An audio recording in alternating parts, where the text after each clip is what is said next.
Greetings, puppies. Welcome back to Curiosity episode 29 or 28. I'm not sure if it's 28. No, I'm pretty sure 28 was the last episode. 29, episode 29. In the last episode, though, whatever episode number it was, we found and we destroyed, we absolutely conquered the Stronghold. By the way, if you hear thunder during this episode, it is thundering outside. Yes, so that would be pretty cool. If we get to hear the thunder. So, right now, we have a Nether Portal. We've gone to the Nether a few times. Yep, there's thunder. But it's just sitting out in the open. It looks horrendous. It looks absolutely... It looks pathetic. It's not very Curiosity-ish. Because, you know, it looks good, that just looks horrific. It's even covering up our beautiful bridge. And that's why I've had this idea for a little while. Pretty much since episode, like, 16, I think. Whatever episode we went to the Nether for the first time in. I've had the idea of putting it in a building underground here, and I'm going to call this build the prison. You can kind of call it the Stronghold. As I said in the last episode, it's going to be based heavily off of the Stronghold structures. So I hope you remember what last episode's surroundings look like, because that will help you out a lot. So, in here, this is 13 blocks long, if I got my measurements correct, 3 blocks high, and 7 blocks across. That wrong. 7 blocks across. Yes, 7, 3, and 13. Either way, pretty good. So I don't think I ever talked about it, but these are iron bars. They are craftable, and they're relatively cheap, especially if you have like an iron farm. This is like very cheap. Now I'm gonna need some more, so I'm gonna craft some. I absolutely just love this house so much. I also love how many ice and we have left over. So if you get 6 iron, it's kind of like glass panes. It's very similar to glass panes, but for iron bars equals 16. Pretty sure it's the same as glass panes. We'll see how 17 gets us. Wow, I have so much iron. I do have so much iron, which is great. It means we don't have to make a farm for iron very soon. That's the whole process. Okay, so also getting down. Oh, we're gonna do an awesome thing getting down here. Maybe not right now. So what we're gonna do is we're gonna use a combination, that's the word, of stone bricks down here. So we might have some regular stone bricks in this little L shape, and then next to it, you know what we might put there? I don't know. What would we might put there? We're gonna crack. And cracked stone bricks can be made by smelting stone bricks in a furnace. So that's why it's kind of rarely used, I think. Wow, it just looks so good. It's like black stone, but with overworld stone. It's like, this is kind of, you have like even more variation options with black stone. That's why black stone is just like the greatest thing ever. Cool thing is you can also use black stone to craft things like furnaces and things, so you can actually... The Nether update was also not just about making the Nether look a lot better, but also making it a little bit more hospitable. Not so hospitable you can just sit around without armor all the time, but it made it easier to live there. Well, not really safer, just made it so you need... If you were going to live there, because you're crazy and brave, then you don't need to frequently take trips back to the overworld. I really wish you could just do this and get cut stone bricks. Oh, chisel. I forgot about those. Yeah, it's a cool pattern you can do. Where did it go? Okay. Like, no, my stone bricks! You deleted them. Stone... Oh, this is very high. Right there. Mossy. Regular. And then we'll put an iron door there, and this will make it very secure because I am so sick of mobs walking and pressing buttons on this door. This is such a cool sound, guys. I want to try to make a noise machine, which was obviously the worst idea, and there is absolutely nothing that could beat a noise machine that is made entirely of iron doors. Like, I made a noise machine. I was going to use all sorts of other noisy things, but then it was just pointless because I couldn't hear anything. I couldn't really get anything else to work, and there was no way I was ever going to be able to hear it over the sound of these dang iron doors just opening and shutting really quickly. This Nether Portal. How do you relocate a Nether Portal? Well, you do it like this. Uh-oh. Now, Nether Portal linking up. Nether Portals linking up with other Nether Portals is super duper complex. It's like quantum physics in Minecraft is what it is. It's like the quantum physics in Minecraft. It is so complex that I could not explain a hint of what it actually can do. But basically, all you need to know is that if you move a Nether Portal too far away from its original place, it will actually create a new Nether Portal in the Nether, rather than link up to the one that has already been made there. But we're not moving it very far at all, we're just moving it down a little bit, so, yeah. And by the fact that it trapped us in a hole, it didn't really have any other space to put our Nether Portal, so it's not going to be able to, like, be like, oh look, well there's a great space to put it right there, because this is between a giant box. We'll put it there instead, because, you know, a huge box, it literally trapped us in a hole. I don't think there's much else.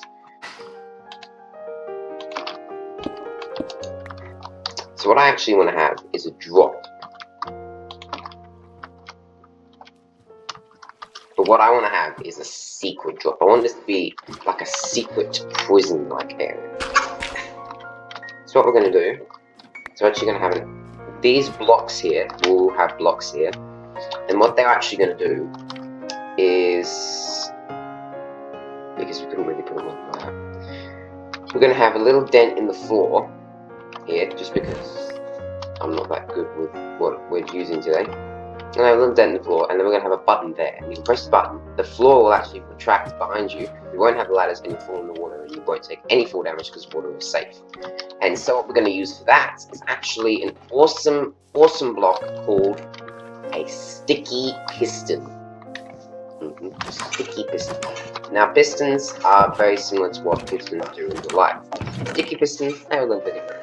So I was doing some mining off camera recently, and I actually found a mob called a slime, and the slimes, they drop slime balls. Now I'll be talking more about slimes later on, but this was a great find to get these, and we got lots of them because I have a Ruby 3 sword.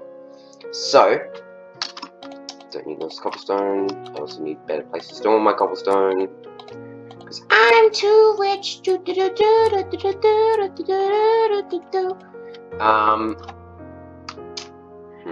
was I saying? Oh, I need that. Oh, and we're going to need some iron, we're going to need some planks, and we're going to need some cobblestone. We're also definitely going to need some redstone dust, because today we're actually doing redstone. So, as I've said before, redstone is like the electronics of Minecraft.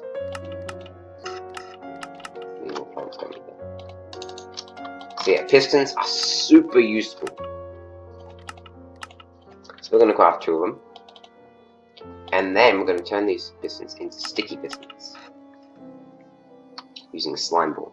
Now, actually, no, we're not yet. So a piston. What does a piston do? What if I put a piston in my house?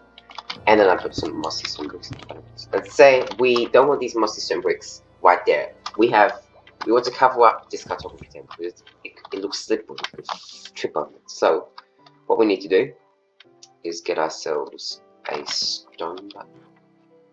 I don't have stone. You know what? Go ahead, sure. Now I put a spruce button here, so this will supply a redstone pulse, like a kind of power to this piston here. And watch. The piston, the face of it basically, pushes the block out, and then leaves it there. But if I was to create a sticky piston with 1 slime ball and 1 piston, you might be able to see where this is going.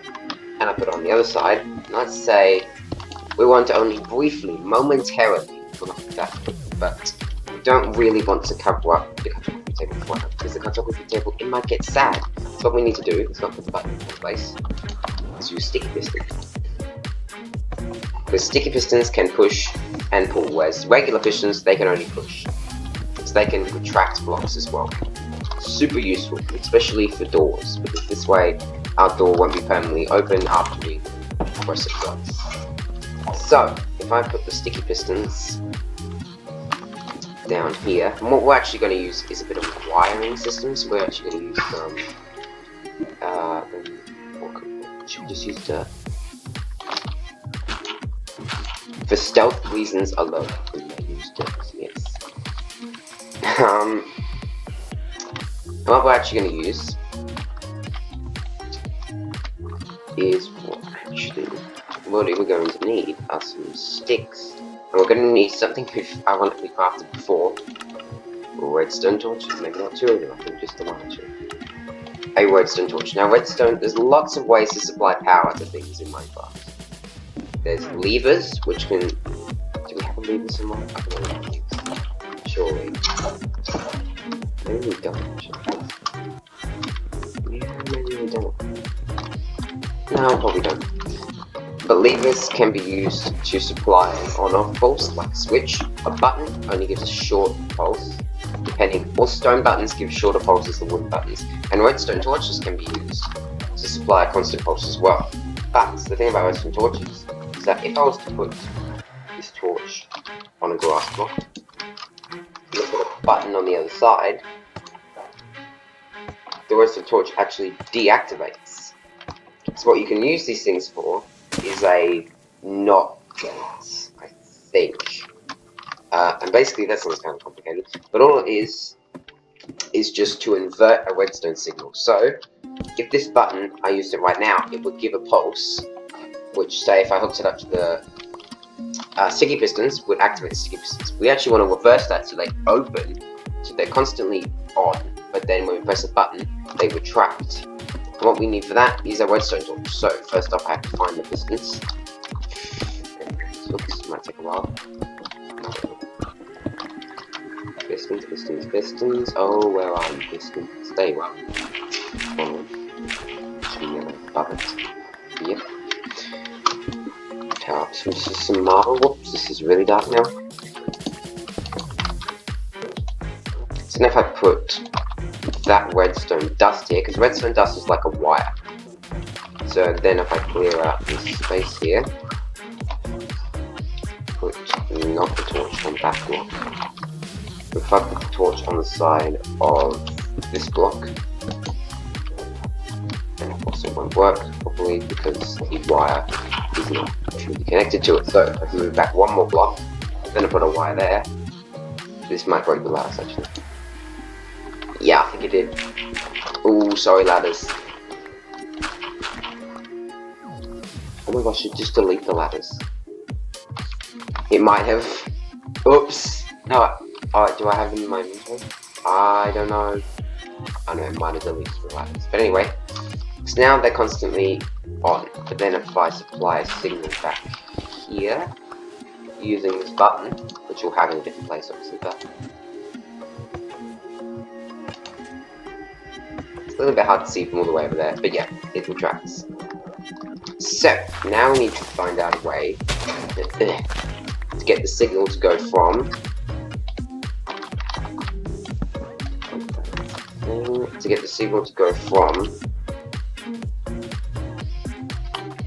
here. Now we could just do this. That wouldn't really work, but we could just run the line simply down there. But we don't want to do that because that looks even worse than just having a nether portal sitting down there. So what we need to do is actually maybe move this one. That was thunder. Don't know if you heard that. If we moved it there, please tell me this will turn on. Yes! Thank you! Oh yeah! Look at me learning redstone. Yeah, redstone is such a powerful, powerful thing. People can do incredible things with it. I can do very basic things with it, but I'm happy. Now, we might actually have to bring out another redstone component, which is called a bed, because it's night time. Oh boy. Please. I don't want to talk about it. I don't want to talk about it. Oh, thank goodness. I thought we were going to have to use a system to extend the signal, because buttons, all redstone signals have a maximum level of 15, just like light level. So if you press a button and there's a redstone line that goes for 16 blocks, then the 16th redstone wire will not be activated, but the 15 beforehand will be. I kind of forgot about that and realised I hadn't explained that at all yet, so yeah. I should be able to just completely bury this. It's a matter of grass.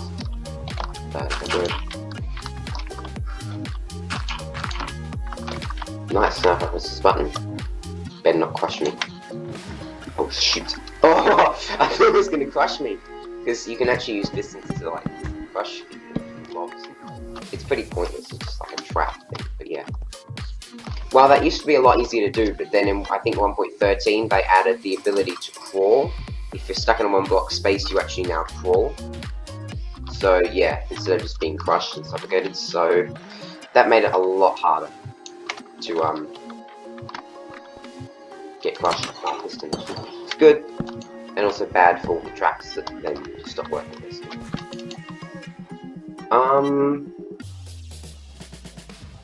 So I want some more iron bars. I think I'll finish off the rest of it. I guess we should try out the Nether Portal. Light the Nether Portal, stand in the Nether Portal for a while, and you'll be transported to the Nether.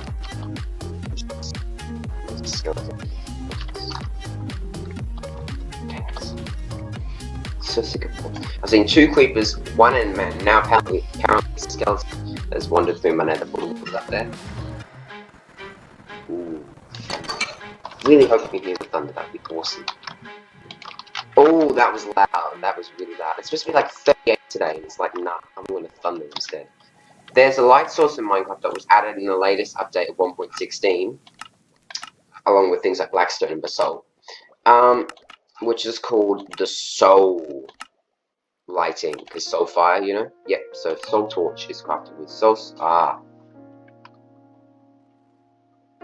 soul torches, and then if I get myself some iron nuggets, I can actually make the even more beautiful, set out of here, yeah, there we go, even more beautiful soul lanterns. Don't have any space for it in my inventory, that's alright, so now I have 2 soul torches and 2 soul lanterns, and yeah, just soul lanterns, they're a little bit, they give off a little bit less light. They give off a little bit less light than regular torches, but they can stop monsters from spawning, but they don't actually melt ice, so they're pretty cool. They also scare away piglins, soul light does, so if you look here, somewhere, I literally forgot the way to find it, yeah, they only give off a light level of 10, which is just enough to stop monsters from spawning, but not enough to not get out. So, yep, pretty cool. So now if I replace some of these with soul torches, you do need more of them, and I might put some regular there. And soul lanterns, I'm pretty sure, do they give up a light level of 11 or not? Because they're supposed to give up 12 or something like that. No, they still give off 10. Welcome back, puppies. I am hiding. Ninja here. And, well, first off, I put the map in right frame there. Look how little it's being filled in. It's so hilarious. That island is where the Stronghold is, I believe. So we're going to start this episode by eating and doing some enchanting. Oh, sorry, start this part of the episode. And then, I'm going to show the build that I have finished off camera. But I'm at 39 levels, and I've generally just accumulated them. So here we have Protection 3 and Fire Protection 2, but yeah, that's rubbish. Protection 3. Now, that isn't the best thing ever. I normally wouldn't take that. But put this helmet over here, actually has Protection 3 on Breaking 3. So we could combine them to get Protection 4, which I definitely like. And maybe we can get some other enchantments. So I clicked on it.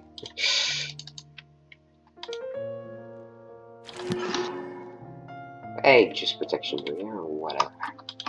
Protection 1, Protection 2, Protection 4. I think I already have Protection 4 in the picks though.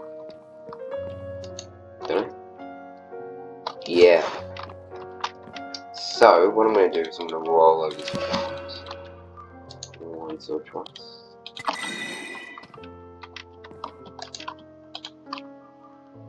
Protection 3. Definitely not. My pickaxe is fully healed up. Oh, ho, ho, ho, ho. Oh, protection 3. No thanks. So, what are we going to do? Because protection and projectile protection, they clash. They're mutually exclusive. You can't put them on the same item. What are we going to do? Oh my gosh. Well, if we did this, protection 3, if I flip this around, costs 4 less levels, and there you go. Protection 4, Umbrage 3, Featherfall 4. Very, very nice. 14 levels. Sure, that didn't hurt at all, but ow. And protection 3. I was honestly kind of hoping for like some water enchantments, but I mean that's amazing. We are so kitted out for right, isn't that? Yeah, this is 5 protection 4. Yeah. But generally, it's just incredible.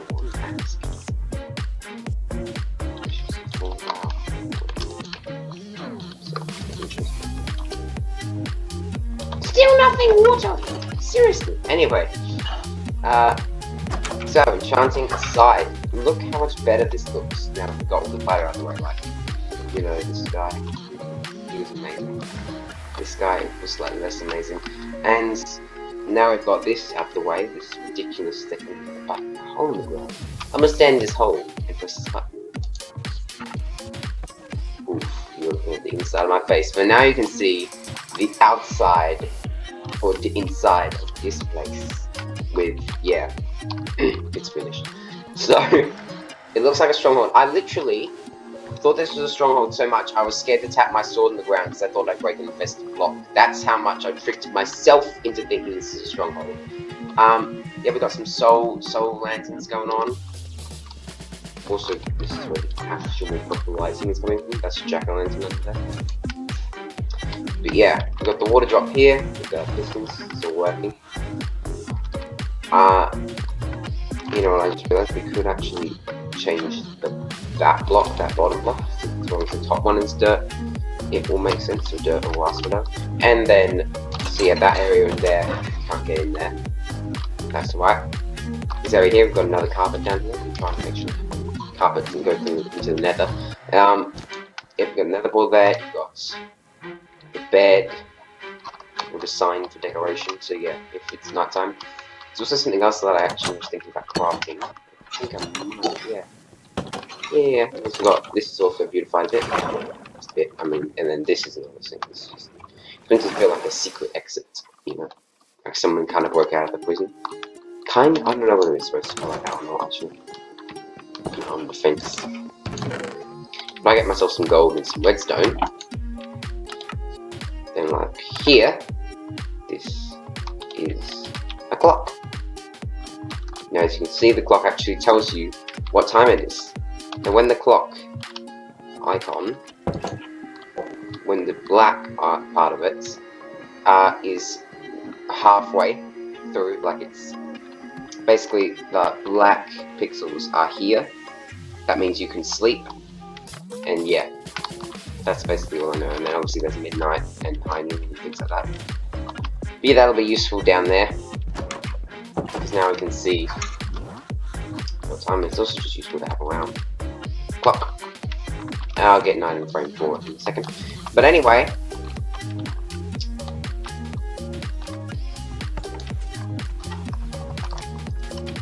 I'll see you soon, puppy.